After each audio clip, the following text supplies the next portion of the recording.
ये कहानी 1981 में इंडोनेशिया के एक वीरान गांव में रहने वाले एक परिवार की है। घर में माँ, पिता और 4 बच्चे हैं। माँ मैरियोनी कभी एक मशहूर गायिका थीं, लेकिन पिछले 3 सालों से गंभीर रूप से बीमार हैं। न बोल पाती हैं और न चल पाती हैं। पूरा परिवार उनके इलाज और खर्चों के बोझ तले दबा हुआ है। पिता दिन रात घर जाने की कोशिश करते हैं, लेकिन गरीबी बढ़ती जा रही है। बच्चे माँ के आसपास रहते हैं और उनके ठीक होने की दुआ करते हैं। एक दिन अचानक माँ का देहांत हो जाता है। पूरा परिवार सन्नाटे और शोक में डूब जाता है। सबसे बड़ी बेटी रिणी बहरी है, लेकिन समझदार और साहसी है। वह बाकी 3 भाई बहनों टोनी, बोंडी और छोटे एन की जिम्मेदारी उठाती है। पिता कुछ पैसे कमाने के लिए शहर नौकरी करने चले जाते हैं और इस तरह बच्चे पुराने घर में अकेले रह जाते हैं। कुछ दिन बीतते हैं और घर में अजीबोगरीब घटनाएं घटने लगती हैं। रात में दरवाजे अपने आप बंद हो जाते हैं, घंटियां बजने लगती हैं, खिलौने अपने आप हिलने लगते हैं और कभी कभी तो ऐसा लगता है जैसे दरवाजे के पीछे माँ का साया खड़ा है।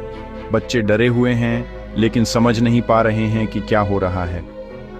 एक रात सबसे छोटी बच्ची आइन अपनी माँ को देखती है, जो मानो मृतकों में से वापस आ गई हो। वह उससे बात करने की कोशिश करती है, लेकिन दृश्य भयानक और रहस्यमय है। अब घर में दहशत फैल जाती है। रिणी सोचती है कि शायद यह सब उनके घर के पुराने कुएं से जुड़ा है, जो लंबे समय से बंद पड़ा है। वह अपने भाई बोंडी के साथ कुएं के पास जाती है और वहां एक बुजुर्ग महिला का शव पाती है। यह उसकी दादी का शव है, जो कुछ दिन पहले रहस्यमय तरीके से गायब हो गई थी। उनके साथ उसे एक पत्र भी मिलता है, जिसमें बुद्धिमान नाम के एक व्यक्ति का जिक्र है। रिणी और उसकी दोस्त हेंड्रा बुद्धिमान से मिलने जाती हैं। बुद्धिमान एक पूर्व आध्यात्मिक शोधकर्ता हैं। वह बताते हैं कि सालों पहले रिणी की माँ मैरियोनी ने बांझ होने के कारण बच्चे पैदा करने के लिए एक गुप्त पंथ से मदद मांगी थी। पंथ ने उसे बच्चे देने का वादा किया था, लेकिन शर्त यह थी कि 7 साल बाद उसे उन्हें आखिरी बच्चा देना होगा। रिणी को एहसास होता है कि उसकी माँ ने शायद सचमुच वो सौदा कर लिया है और अब पंथ के लिए अपने अधिकारों का दावा करने के लिए वापस आने का समय आ गया है। दूसरी ओर रात में अनजान लोग घर पर आते हैं। दरवाजों पर अजीबोगरीब निशान दिखाई देते हैं और गांव वाले भी बदल गए लगते हैं। रिणी को एहसास होता है कि अब बस कुछ ही समय की बात है जब पंथ उनके घर पर हमला कर देगा। एक तूफानी रात में वे घर के बाहर इकट्ठा होते हैं। आसमान में बिजली चमकती है और घर के अंदर हर तरफ शोर मच जाता है। दरवाजे बंद हो जाते हैं, खिड़कियां हिलती हैं और अचानक मदर मैरियोनी की आत्मा लौट आती है।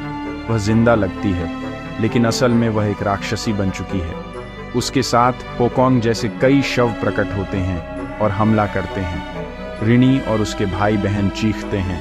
उनकी मदद के लिए आए एक धार्मिक बुजुर्ग को भी हमलावर आत्माओं ने मार डाला।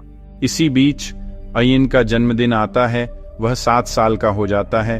उसके पिता शहर से लौट आए हैं। सब खुश हैं, लेकिन यह खुशी जल्दी ही डर में बदल जाती है। रात में अयिन को उसकी माँ की आत्मा बुलाती है और वह उसके साथ बाहर जाता है।